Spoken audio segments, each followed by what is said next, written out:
According to YouTube statistics, only a small percentage of people that watch my videos are actually subscribed. So if you end up liking this video, consider subscribing. It's free, and you can always unsubscribe. I got a call from Sasha Baron Cohen one night.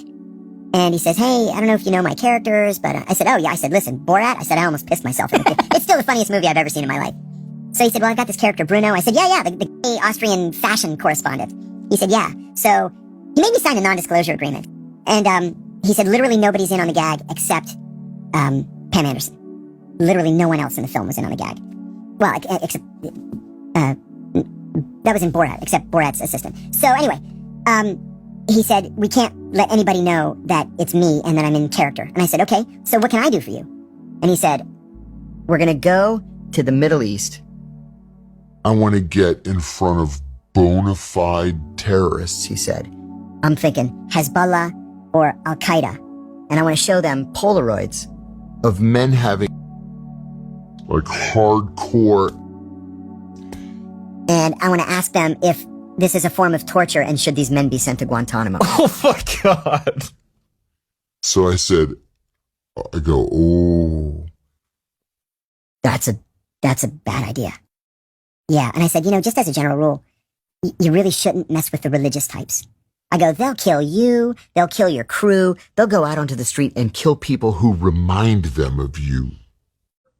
I generally never talk to people on airplanes. I listen to music or I read a book or a magazine or something. I just don't say anything. I was flying from Milan to Eastern Europe one time, and there was this Italian guy next to me who just would not shut his mouth. And he kept asking me, what do you do for a living? What do you do for a living? And I said, well, I'm involved in the import-export business. Oh, well, what do you import? What do you export? I said, whatever, turns things into money. He just wouldn't stop. And finally, I said, look, I smuggle women and cigarettes from Eastern Europe, okay? Are you happy now?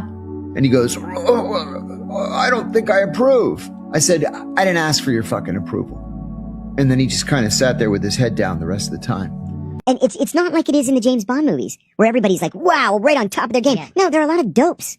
I was just telling a friend of mine yesterday, we were getting ready to go on, this is the honest to God's truth, we're getting ready to go on a raid in Pakistan. We're going to raid an Al-Qaeda safe house. And I remember saying, where's Chris? Oh, Chris couldn't come. I said, what do you mean he couldn't come? Well, that's why he's here. No, it turned out Chris Beat his wife, so we have this rule, if you get caught beating your wife, you can't carry a gun. So he can't go on the raid without a gun. I said, okay, where's Jimmy? No, Jimmy got psychovac'd. Psychologically evacuated. I said, why? He went nuts this morning. Like, all right. Let's just go with what we have. So it's not like, what are you doing there? And he goes, I've been killing people. What do you think I've been doing? and it dawned on me that that's why they hadn't sent me. Because I kept saying, you need linguists to do the interrogations. There were no interrogations. They're just shooting people. So I finally went into the deputy director of the Counterterrorism Center's office. He was an old friend of mine. And I said, if you don't send me to Afghanistan right now, I said, as God is my witness, I am walking straight to Exxon with my Arabic, and I am not looking back. He's like, will you relax? He goes, all right. And then he says to me like this, you are Jewish? And I said, I am not recruitable. Don't even think about trying to recruit me. I said, my name is John Kiriakou. I was overt, not undercover. So I said, my name is John Kiriakou, and I'm going to brief you on Saddam Hussein's psychology. And the Shin Bet guy, he has his glasses like this, and he says, spell your name? So I spell it, which made me angry. And then he says to me like this, you are Jewish? And I said, I am not recruitable. Don't even think about trying to recruit me. I was enraged. So afterwards, everybody was laughing. And they said, they've done that to all of us. Every one of us. They tried it, huh? Right to your face, right in front of everybody, they try to recruit you. I got back to the office. He said, my boss said, how did it go? And I said, I'm so mad right now. And he said, Mossad tried to recruit you, didn't they? And I said, yes. He said, they do that to everybody. They're just crude about it. Just like a punch in the face. Yeah, this is one of these incidents that leads to PTSD. when my family and I first arrived in Athens, the embassy put us up in an apartment because they hadn't yet gotten a house. I went sort of out of cycle. Most people go summer to summer, and I arrived a couple of months in. So they needed to go out and find a house. So we're in this apartment, and then they finally find us a house, and we're moving all our stuff up to the house. The embassy has a truck for most of our boxes, and then my wife was in a car, and I was in my armored car. And I had just bought a TV at the PX. It was a big one. It took up the whole back seat. Not big like we have today, but, this is 25 years ago. So it was pretty big. It took up the whole seat. So I'm driving up the same Kiriakou Avenue, and there's a motorcyclist, and he's trying really hard to stay in my blind spot. And I thought, that's kind of odd. So I speed up and he speeds up. I slow down, he slows down. I move over a lane, he moves over a lane. My wife calls me. She's in the car ahead of me. And she says, "Do you see this guy?" And I said, "Yeah, I'm starting to get nervous."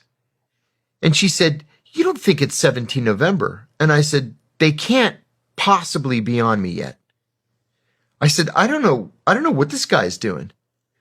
And she said, "Are you nervous?" I said, "Yeah, nervous enough that I think I'm going to hit him. I'm going to try to hit him." And she said, "Okay." So I hung up and I sped up and he sped up, and then I slammed my brakes as hard as I could and I swerved right to hit him, and I barely missed him. So we did this a couple of times. And then there's this enormous intersection. How do you control people who don't actually work for you? You can't. And you risk them going rogue, which of course they do, because it's their nature. If you're being contracted to run an assassination program, you're gonna go out there and assassinate people.